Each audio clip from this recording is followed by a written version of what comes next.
Bonjour à toutes et bonjour à tous. Merci une nouvelle fois de nous recevoir dans l'émission Tête à Tête. Nous sommes très heureux de vos nombreuses participations. Alors avant de retrouver notre invité Nicolas Cadenne, rapporteur général de l'Observatoire et de la laïcité et troisième colistier de Nîmes Ensemble avec David Tébib, laissez-moi vous présenter l'équipe de ce matin. Bébé Benjamin Baron à la vision, Michel Monteil, le caricaturiste de l'émission, et France Pellicano à la photo et la responsable de la communication. Nous retrouverons très bientôt Amélie Paillet, notre maquilleuse. Pour la prochaine émission, nous recevrons Valérie Rouveroy, numéro 2 de la liste Nîmes à mieux avec Yvan Lachaud. Allez, il est grand temps pour moi d'aller retrouver notre invité. À tout de suite.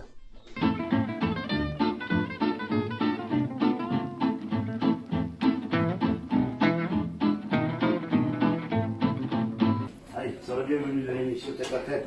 Merci pour ton accueil. La démocratie, c'est deux loups et un agneau votant, ce qu'il y aura à dîner au soir. La liberté, c'est un agneau bien armé qui conteste le scrutin. Benjamin Franklin. Bonjour Nicolas. Bonjour. Tu vas bien? Très bien, merci. Et toi-même? Eh ben écoute, je vais très bien. Voilà. Alors, sois le bienvenu sur le plateau de Tête à Tête. Merci. C'est toujours un plaisir de venir. Ça fait la troisième fois, mais Ouais. tu venais avec quelqu'un d'autre. Hein. C'était toujours Ouais, c'est un vrai. tête à tête avec. Là, c'est vraiment un tête à tête entre toi et Tout moi. à fait. Alors, ce n'est pas simple pour toi en ce moment, entre Paris, la famille, les élections municipales. Pas Ouais. facile à gérer. Non, c'est sûr, mais bon, en même temps, c'est un engagement et donc il faut faire en sorte de s'organiser comme il le faut, à la fois pour effectivement continuer cette mission passionnante partout en France, dont le siège est à Paris, sur la laïcité, et en même temps maintenir cet engagement fort à Nîmes. Alors, nous parlerons bien sûr des élections en seconde partie de l'émission. Alors, rappelons que tu es un haut fonctionnaire et le rapporteur général de l'Observatoire de la laïcité, instance dirigée par Jean-Louis Borloo, créée... Bianco, pardon. On croit que... Ils se connaissent, hein, ils s'entendent bien. Il aurait pu le faire à la Oui, limite. oui. Hein. Créé par Jacques Chirac, Oui. ça c'est important, et mise en place en 2013 par François Hollande. Tout à fait, et reconnu par la loi sous Emmanuel Macron. Donc on voit qu'il y a une continuité républicaine. Voilà. Là, alors, la laïcité, c'est tellement compliqué que tu as été obligé d'écrire un bouquin là-dessus.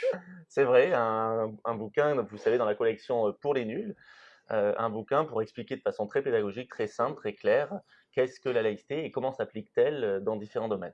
Parfait. Alors, on a beaucoup voulu revenir ces derniers temps sur la loi de 1905. Ouais. Qu'est-ce que tu en penses? Elle n'est pas trop âgée, cette loi?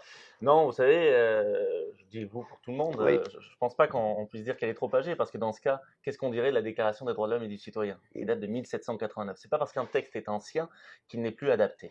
C'est le cas de la loi de 1905, qui est bien toujours adaptée, toujours d'actualité, parce qu'elle pose un principe très simple, qui est en fait le juste équilibre entre le respect des libertés individuelles, et notamment donc convictionnelles, de croyance ou non, et le respect de l'ordre public, du collectif. Donc cet équilibre, évidemment, qui vaut toujours aujourd'hui. Alors, un texte d'Emmanuel Macron, il disait ceci: nous devons faire respecter les règles absolument, et ces règles sont claires. Toutes les religions se conforment aux règles de la République dans notre République. Il n'y a pas d'inégalité entre les hommes et les femmes, il y a des règles et elles doivent être respectées par tous. Donc, il lance un message là? Oui, parce que ce qu'on constate, c'est qu'il peut effectivement y avoir, au nom de la religion, des comportements qui sont contraires à ces valeurs républicaines, notamment donc à l'égalité entre les femmes et les hommes. Et là, évidemment, il faut mettre des barrières, des limites, rappeler que ce n'est pas concevable, ce n'est pas acceptable, et qu'il y a des comportements qui sont sanctionnables pénalement, en tout cas par la loi. Très bien. Alors, l'ennemi, c'est Daesh, pas l'islam. Hein? Évidemment, l'islam est une religion comme n'importe quelle autre religion en France. Les croyants français de confession musulmane, comme d'autres croyances, pratiquent leur culte tout à fait normalement. Après, en revanche, il y a des extrémismes religieux. Il y a un extrémisme religieux au sein de l'islam, bien sûr. Il y a d'un côté aussi du rigorisme. Alors, l'extrémisme violent, notamment Daesh, ça c'est terrible, c'est les attentats. Ça sort largement d'ailleurs du seul champ de la laïcité. On est sur évidemment de la politique de police et de la répression, on est sur des services de renseignement, etc. Mais il y a aussi du rigorisme religieux qui peut, même sans être violent, amener malgré tout à des comportements qui sont contraires à ce qu'on appelle les exigences minimales de la vie en société. Notamment, ça a été dit, l'égalité femmes-hommes. Et face à ces comportements, là aussi, il faut être très ferme. Et notamment dans certaines mosquées où certains imams euh, se proclamant déjà Oui, alors eux-mêmes. on a aussi un problème d'imams autoproclamés parfois, de personnes qui se disent imams et qui vont tenir des propos de haine, des propos contraires à ces valeurs de la République ou à ces exigences minimales de la vie en société. Et donc, dans ce cas, il faut être très ferme. Si ce sont des imams qui ont une nationalité étrangère, il faut les expulser. Il y a eu beaucoup d'expulsions d'ailleurs de fait, dans des lieux ont pu être fermés lorsqu'en effet ces lieux de culte étaient des lieux de diffusion de propos de haine. Là-dessus, on a durci la loi et je crois que c'était tout à fait légitime. Enfin, alors, définition de la laïcité, on va y revenir. Principe qui établit sur le fondement d'une séparation rigoureuse entre l'ordre des affaires publiques et le domaine des activités à caractère privé. La neutralité absolue de l'État en matière religieuse. On y revient, parce que c'est important quand même. Oui, c'est plus que ça. Ça, c'est une définition partielle, j'allais dire, mais importante.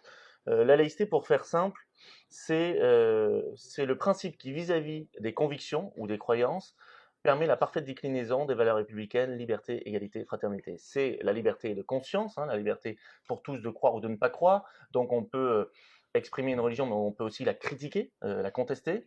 C'est bien sûr l'égalité de tous devant la loi, de toutes et tous devant la loi, devant les services publics, quelles que soient nos convictions ou nos croyances. Les services publics nous traitent de la même façon, hein, on a les mêmes droits, les mêmes devoirs, quelles que soient nos convictions, on ne peut pas mettre en avant des droits différents. Et bien sûr, c'est ce qui va concourir à la citoyenneté commune et donc à la fraternité, grâce à un État qui, lui, est parfaitement neutre. Il est impartial, il est neutre, il ne se positionne pas dans les débats théologiques, évidemment. Il traite tout le monde de la même façon, mais tout le monde doit respecter la loi commune et la religion ne peut jamais dicter la loi. Même pour les prières de rue? Ben, bien sûr, les prières de rue, comme toute manifestation religieuse dans la rue, vous pouvez en avoir exceptionnellement lorsqu'elles sont déclarées préalablement en préfecture comme une manifestation syndicale ou politique, mais si tel n'est pas le cas, elle sera annulée, elle sera déplacée, les gens seront dispersés par les forces de police, tout simplement parce que ça gêne la bonne circulation, par Ce qui exemple. veut dire que les gens priant dans la rue n'ont pas suffisamment de lieux de culte pour justement se Alors, réunir. dans le passé, c'était le cas. Maintenant, il y a presque plus de prières de rue parce que justement, il y a désormais suffisamment de lieux de culte en ce qui concerne le culte musulman. On est à peu près à 2500-2600 lieux de culte, pas mosquées, hein, comme on l'entend souvent. Ce sont des lieux de culte, c'est plus généralement des salles de prière, puisque en termes de mosquées, c'est-à-dire bâtiments autonomes assez grands, il n'y en a pas plus de 150 en France, y compris dans les dom-toms, avec des minarets, il n'y en a pas plus d'une soixantaine. Mais en tout, en lieu de culte, il y en a 2500, 2600. Donc c'est tout à fait maintenant correct et à peu près suffisant, bien entendu, pour qu'il n'y ait plus de prière de rue. Ni mais bien pourvu pour ces lieux de Oui, oui, prière. oui, tout à fait. Après, c'est pas forcément des lieux de culte de grande qualité, on va dire, mais il y a suffisamment de lieux de culte, oui. Bien, alors, la loi du 9 décembre 1905 a affirmé la séparation des églises de l'État. La question aujourd'hui ne se pose plus dans les mêmes termes. Faut-il débattre à nouveau de la laïcité? Parce qu'on en parle, on en parle très souvent, moi, je trouve. Oui, il y a beaucoup de confusion en fait sur la laïcité devient trop souvent un concept fourre-tout pour répondre à toutes les problématiques de la société. La laïcité en tant que principe juridique, comme je le disais, il est toujours d'actualité, il n'y a pas besoin de le changer, puisqu'aujourd'hui, déjà, le droit permet justement de sanctionner tout comportement excessif qui imposerait sa pratique religieuse à autrui. Par exemple, vous avez l'article 31 de la loi de 1905 hein, qui va condamner une personne si cette personne impose une pratique religieuse à autrui. Le droit est bien fixé et bien équilibré. En revanche, là où il faut effectivement discuter et parfois aller plus loin, c'est sur ce que j'évoquais tout à l'heure, les exigences minimales de la vie en société, qui vont bien au-delà de la laïcité, notamment l'égalité femmes-hommes, comme je le disais, l'atteinte à la dignité, le harcèlement, etc.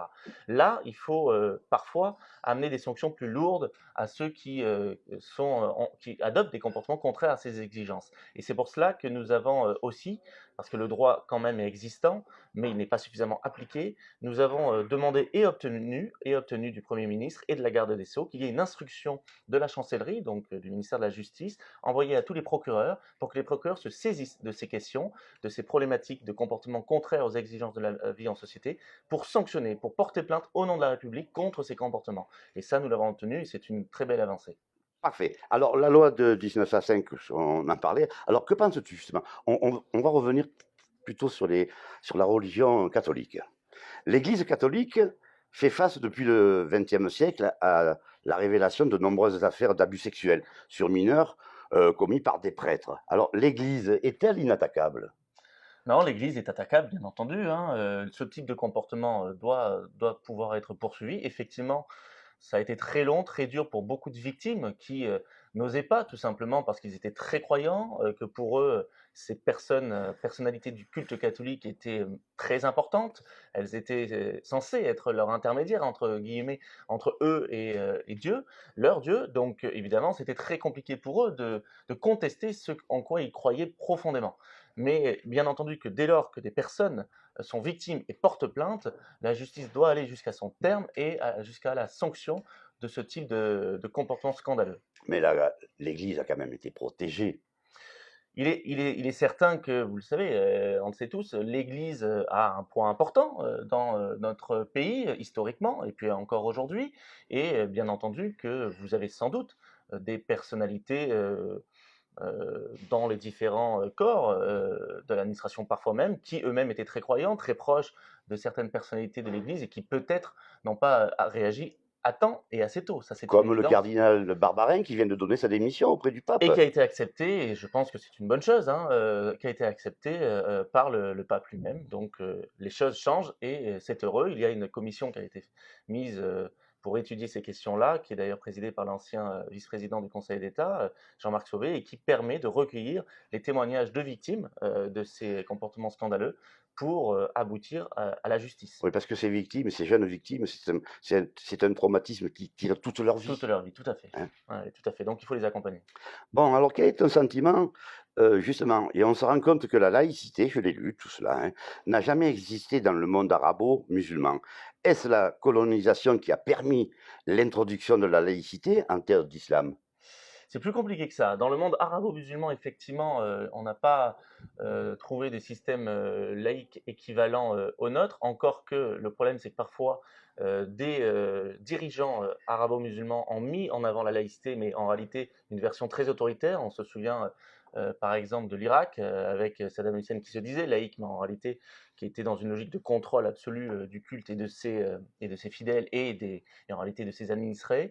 Donc il y a une image là qui a été faussée de ce qu'est la laïcité auprès de la population, puisqu'en fait c'était sous des régimes dictatoriaux. Par ailleurs, il y a quand même en terre d'islam, enfin dans des pays à très large majorité musulmane, il y a des pays qui adoptent le système laïque, par exemple le Sénégal, qui a plus de 90% musulmans, est un État dans sa constitution qui est laïque. On peut aussi citer le Mali, la Guinée, ou pas mal de pays subsahariens qui sont majoritairement musulmans et qui ont un système laïque. Après, dans la pratique, c'est assez différent de nous, tout simplement parce que la religiosité dans ces États est très forte, les gens sont très croyants, donc dans les faits, il y a quand même une influence très forte de la religion, parfois même sur les affaires de l'État, mais ce qu'on retrouve aussi dans d'autres pays qui ne sont pas musulmans, qui sont majoritairement d'autres croyances, et qui eux aussi se disent laïcs, mais dans la pratique un peu différemment. Par exemple, le Brésil est un pays laïque dans sa constitution, majoritairement dans sa population catholique ou évangélique, mais dans les faits, comme ses habitants sont très croyants, il y a une influence forte encore de la religion. On le voit d'ailleurs aujourd'hui avec Bolsonaro, qui veut lui-même revenir sur la laïcité telle que prévue dans la Constitution. Le président de l'extrême droite, c'est ça? Oui, c'est ça. Donc c'est plus compliqué que cela en réalité. Après, on peut aussi rappeler que lorsque la France a instauré sa loi de 1905, qui n'est pas la première loi laïque dans le monde d'ailleurs, hein, la France elle-même avait déjà institué un système laïque sous la Révolution française, puis elle était revenue dessus. Mais le Mexique, par exemple, a fait des lois laïques dès la moitié du 19e siècle. Ça, on l'oublie souvent parce qu'on est un peu chauvin. Une laïcité qui d'ailleurs est très proche de nous. Ah, d'accord. Après, il y a d'autres pays en Europe qui ont développé des systèmes proches de nous, comme l'Albanie, là encore, un pays européen à majorité musulmane, qui est laïque à peu près dans la même situation que nous en France. Mais la France, quand elle a imposé sa laïcité, elle devait l'imposer à l'époque à toutes ses colonies, pour en revenir à la question, et puis pour certains qui sont devenus des départements. Elle ne l'a finalement pas fait, notamment pour l'Algérie, alors même que la population algérienne de l'époque demandait l'application de la loi de 1905 et donc de la laïcité, notamment les oulémas, ce qu'on appelait les oulémas, et finalement l'État en France n'a pas voulu l'introduire en Algérie, pour des raisons bassement politiques, hein, en réalité, parce qu'il souhaitait contrôler le culte musulman en Algérie et, pensait-il, contrôler les velléités indépendantistes à travers le culte. C'est très intéressant de Ouais. t'avoir, de t'avoir comme invité, c'est vraiment Alors justement, nous parlions tout à l'heure du Brésil et de l'extrême droite. Penses-tu que l'extrême droite récupère la laïcité à son compte? Oui, malheureusement, l'extrême droite utilise trop souvent la laïcité et ça a un petit peu remplacé, j'allais dire, l'arabe d'hier, hein, largement utilisé par Jean-Marie Le Pen, qui constamment critiquait la présence de populations venant du Maghreb. Et maintenant, ça va être la laïcité contre l'islam, donc la religion. Mais ça, c'est évidemment une version pervertie de la laïcité. La laïcité, ça doit permettre à tout le monde d'exprimer des convictions, croyantes ou pas, dans le respect de l'autre. La limite, elle est là. Si on l'impose à autrui, ça doit être sanctionné. Mais ça vaut pour tout le monde pareil, quoi. Donc la difficulté avec l'extrême droite, c'est qu'elle ne cible que l'islam et surtout elle caricature, elle essentialise l'islam. Parce qu'évidemment, on l'a dit tout à l'heure, qu'il y a des comportements de certains croyants, notamment de confession musulmane, qui sont inacceptables. D'ailleurs, on en retrouve aussi dans d'autres confessions, on pourrait en parler largement aussi. Ce que je veux dire, c'est qu'on ne peut pas cibler et caricaturer toute la religion et tous les croyants d'une religion. Ça n'a pas de sens, c'est essentialiser la chose et c'est mensonger tout simplement, puisque comme on le sait, en réalité, quand on regarde précisément les faits, ce n'est pas du tout le cas. La plupart des Français de confession musulmane qui pratiquent leur culte le pratiquent dans le total respect de la laïcité. Oui, on s'en rend bien compte dans les banlieues, par exemple. Oui, bien sûr, ce n'est pas le premier problème. Hein, c'est pas le premier clairement. problème. Non. Très bien. Alors, le port du voile est-il un signe religieux pour les musulmans? Eh ben alors là, ça dépendra à qui vous parlez. Pour beaucoup, ça en est un. Pour d'autres, pas forcément. Pour d'autres, ça va être une prescription. Pour d'autres, pas du tout. Ça, c'est leur débat en interne de la religion. C'est pas à l'État de s'en mêler. En revanche, l'État, ce qu'il doit contrôler, c'est qu'on ne l'impose pas. On n'impose pas le port du voile. Si on l'imposait, il faut sanctionner, notamment sur la base de l'article 31 de la loi de 1905. Après, les gens font ce qu'ils veulent dès lors qu'ils ne l'imposent pas à autrui, qu'ils respectent le collectif.